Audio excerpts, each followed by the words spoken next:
Welcome to Horror Town, where the most terrifying horror stories come to life. Enter at your own risk and prepare to be scared out of your wits. In this town, anything can happen, and everything is possible. So let's start with this true creepy Ding Dong Ditch horror stories video.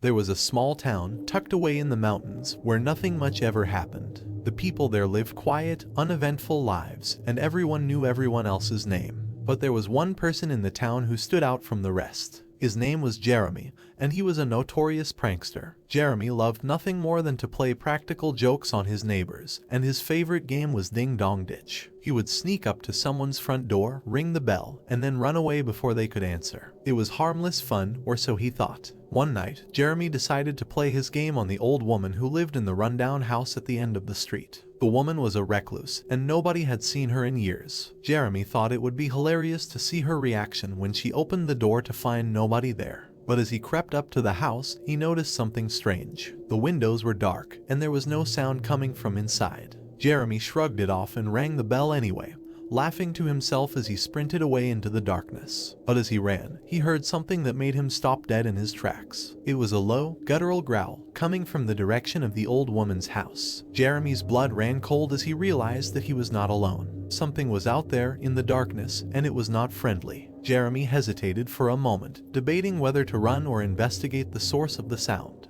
His curiosity got the best of him, and he slowly tiptoed towards the old woman's house. As he approached, the growling grew louder, and he could hear the sound of scraping claws on the pavement. Suddenly, a massive black shape emerged from the darkness, its eyes glowing like embers. Jeremy froze in terror as the beast lunged towards him, but he managed to dodge its attack and sprinted away as fast as he could. He didn't stop until he was back in the safety of his own home, heart pounding and gasping for breath. The next day, Jeremy couldn't shake off the fear and curiosity that had consumed him the night before. He decided to investigate the old woman's house during the daylight, hoping to find some answers. As he approached the house, he noticed that it was in a state of disrepair, with boarded-up windows and overgrown weeds in the front yard. Jeremy cautiously entered the house, feeling a sense of dread wash over him. As he moved through the empty rooms, he suddenly heard a faint whimpering coming from a nearby closet. He slowly opened the door and found a small, malnourished dog huddled inside. Its fur was matted and dirty,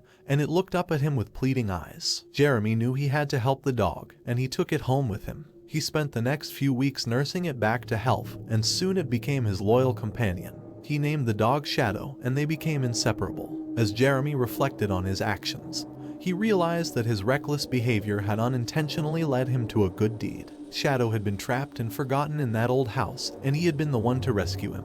Jeremy learned that his pranks had consequences, and that sometimes it was better to think before acting. From that day on, Jeremy became known as the boy who had saved Shadow, and the people in the town began to see him in a different light. He had gone from being the town prankster to a hero, and he felt proud of himself for making a difference in someone else's life. The incident with Shadow had a profound impact on Jeremy. He became more thoughtful and considerate of others, and he stopped playing pranks altogether. He spent his time volunteering at the local animal shelter, helping other animals like Shadow find their forever homes. As the years went by, Jeremy grew up and moved away from the small mountain town. But the memory of Shadow and the lesson he had learned stayed with him for the rest of his life. Years later, Jeremy returned to the town for a visit, and he was surprised by how much it had changed. The old woman's house had been renovated, and it was now a community center for animal welfare. People from all over the town came to volunteer and adopt animals, and the once quiet town was now bustling with activity. As Jeremy walked through the center,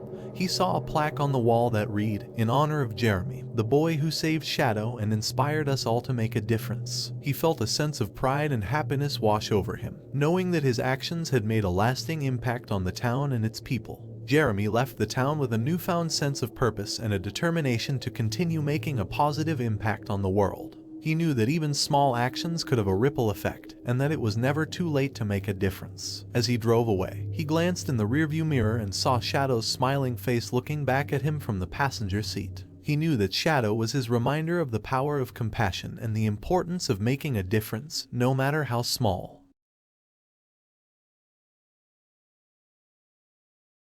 There were 3 kids, Alex, Maya, and Ethan, who lived in a small town on the outskirts of a dense forest. They were the best of friends and spent their days exploring the woods and playing pranks on their neighbors. Their favorite game was Ding Dong Ditch, where they would sneak up to someone's front door, ring the bell, and then hide and watch as the person opened the door, confused and frustrated. But one day, they decided to take their game to the next level. They wanted to scare someone, to see the fear in their eyes as they opened the door to find nobody there. They chose the old abandoned house at the edge of town, a place rumored to be haunted.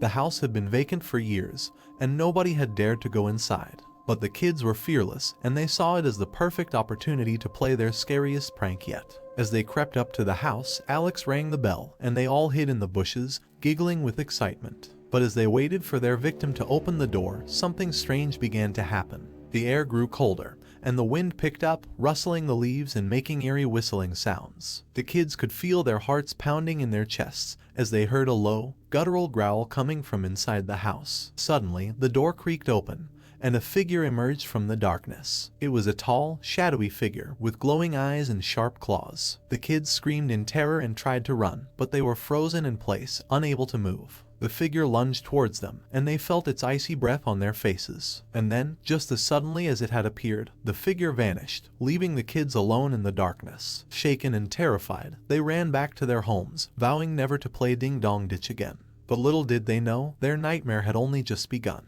Over the next few days, strange things began to happen to the kids. They started having vivid nightmares about the shadowy figure from the abandoned house, and they woke up each morning feeling exhausted and scared. They also noticed that their once close friendship began to fray at the edges. Maya became distant and moody, often snapping at Alex and Ethan for no reason. Alex seemed to be constantly on edge, jumping at the slightest noise and refusing to leave his house after dark. And Ethan, normally the most outgoing of the 3, became withdrawn and quiet, spending hours holed up in his room. But the worst was yet to come. One night, as Alex was getting ready for bed, he heard a strange scratching sound coming from his window. He cautiously approached the glass and peered outside, but he saw nothing but darkness. As he turned to leave, he felt a cold breath on the back of his neck, and he whirled around to face the shadowy figure from the abandoned house. Alex screamed in terror and bolted out of his room, slamming the door behind him. He could hear the figure pounding on the door, trying to break through, and he knew he had to get out of the house. He ran to Maya's house, pounding on the door and begging for her to let him in.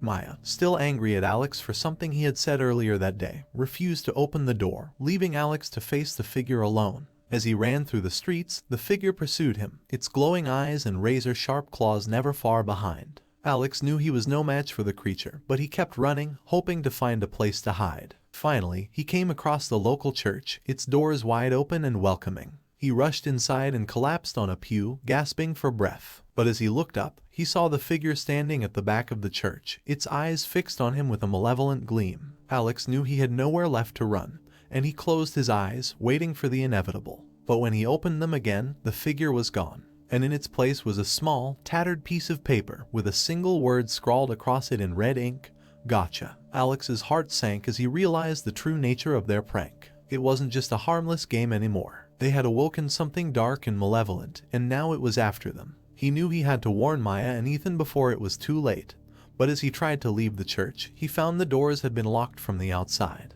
He was trapped. As he frantically searched for another way out, he heard the scratching sound again, and he knew the figure was close. He turned to face it, his eyes wide with fear, and he saw the figure standing right in front of him. But this time, it wasn't just a shadowy silhouette. It had taken on a physical form, with twisted horns, leathery wings, and a mouth full of sharp teeth. Alex was frozen in place as the creature reached out to grab him. But then he heard a voice in his head. It was Ethan's voice, urging him to fight back. With a surge of adrenaline, Alex broke free of the creature's grasp and lunged at it, tearing at its wings and clawing at its face. And then, just as suddenly as it had appeared, the creature vanished into thin air. As Alex caught his breath and looked around the church, he saw Maya and Ethan emerge from the shadows, their faces pale and frightened. "We have to leave this town," Maya said, her voice shaking. "We can't stay here anymore." And with that, the 3 friends vowed to never speak of their Ding Dong Ditch prank again, and they left the town, never looking back. Years later, as adults, they would occasionally talk about that fateful night, but they knew that some things were better left buried in the past. They never forgot the terror they had felt, or the lessons they had learned. They knew that sometimes the things we fear the most are the things we create ourselves, and that some games are never meant to be played.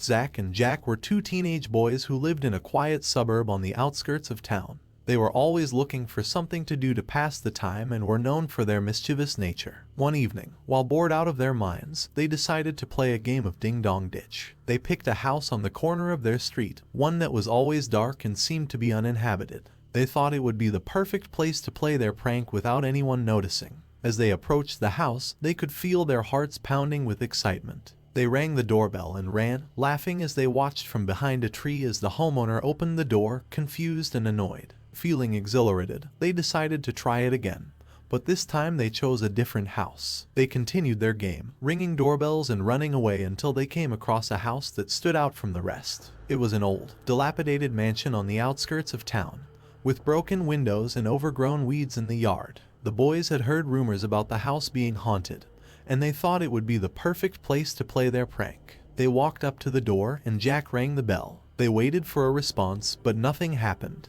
Jack tried again, but still there was no answer. They thought it was strange, but they shrugged it off and decided to leave. As they turned to walk away, they heard a creaking sound, and the door slowly opened. They froze in place, their hearts racing as they saw a figure standing in the doorway. It was a woman with long, black hair and a pale, gaunt face. She was wearing a tattered white dress, and her eyes seemed to glow in the dark. The boys stood there, transfixed, as the woman beckoned them inside. Without thinking, they followed her, and the door slammed shut behind them. They were trapped inside the mansion, with no way out, and they soon realized that they were not alone. The house was filled with shadows and whispers, and the boys could feel a cold, eerie presence all around them. They tried to run, but the doors and windows were all locked tight, and they were trapped inside. As they searched for a way out, they heard a voice calling out to them from the darkness. It was the voice of the woman they had seen earlier, and it was getting louder and more insistent.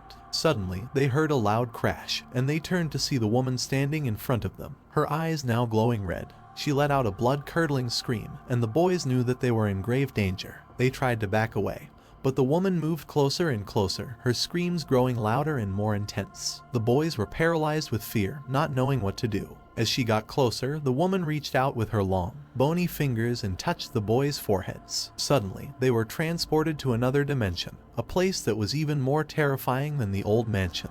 The boys found themselves in a dark, labyrinthine maze with no way out. The walls seemed to be alive, pulsing and throbbing with a sickly, green light. They could hear whispers and strange noises all around them, but they couldn't see anything. They stumbled through the maze, hoping to find a way out, but they were met with dead end after dead end. The maze seemed to go on forever, and the boys were growing more and more desperate. Finally, they came across a figure standing in the center of the maze. It was the woman from the mansion, and she was holding a small, black box. The boys approached her cautiously, not knowing what to expect. The woman opened the box, and a cloud of black smoke poured out, engulfing the boys. They could feel the smoke entering their bodies, filling them with fear and despair. They tried to scream, but their voices were silenced by the darkness. Suddenly, they were back in the mansion, standing in front of the woman. She looked at them with a cold, empty stare, and they knew that they were trapped forever. The boys tried to run, but they couldn't move. They were frozen in place, unable to escape the woman's grasp. And then, everything went black. The boys had vanished, and the old mansion was silent once again. No one ever found out what happened to Zach and Jack. Some say they were swallowed up by the darkness of the mansion, while others believe that they were taken to another world, a place of eternal suffering and torment. All that remains is the memory of their Ding Dong Ditch game, a harmless prank that turned into a nightmare beyond their wildest imaginations. From that day on, the old mansion was avoided by everyone in the neighborhood. People would walk on the other side of the street, afraid to even glance at the sinister house. Years went by, and the memories of Zach and Jack slowly faded away. But every once in a while, someone would hear strange noises coming from the old mansion at night, or catch a glimpse of a figure standing in the windows. And on quiet evenings, when the wind was still, you could hear the faint sound of laughter coming from the direction of the old mansion. It was the sound of two boys playing a harmless prank, but to those who knew the true story, it was a chilling reminder of the horrors that lurked within the darkness.